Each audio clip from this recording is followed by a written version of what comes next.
Hey, this is Darren Eccles, and I am about to do my science activity air pressure.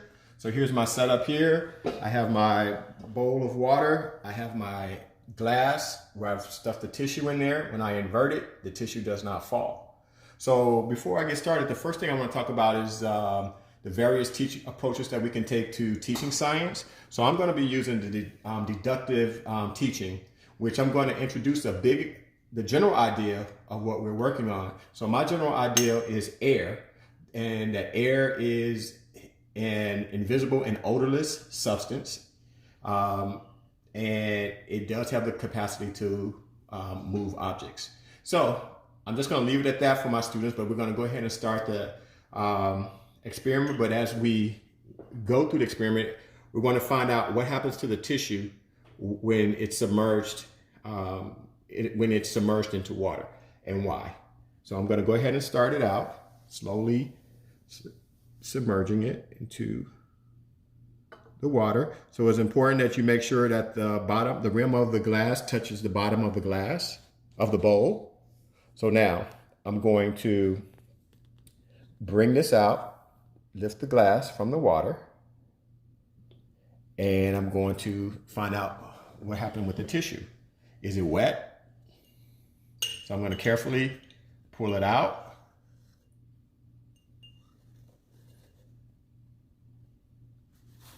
And there you have it. It's dry. So what we want to do now, we want to look at some specific instances or about the idea or my general idea about air. So how would you explain, I would ask my students, how do you explain or how would you explain why the tissue did not get wet? And I would be looking for things about air, such as air takes up space. As I said, it surrounds us, so it takes up space. Air has mass. And then also air exerts pressure. So I would say that this didn't get wet when we put it into the water, because the glass is already filled with air. Air is already I've stuffed the tissue in there, and air is holding it in there by the tissue expansion, what have you. But when we put it in water, then the pressure, air is already in the glass, and so when it starts to exert pressure, it pushes the water away, and keeps the glass dry on the inside, allowing the tissue to stay dry.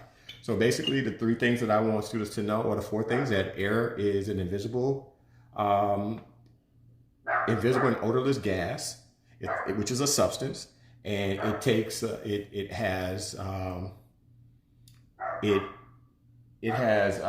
mass, it takes up space, and it exerts pressure, and that's why.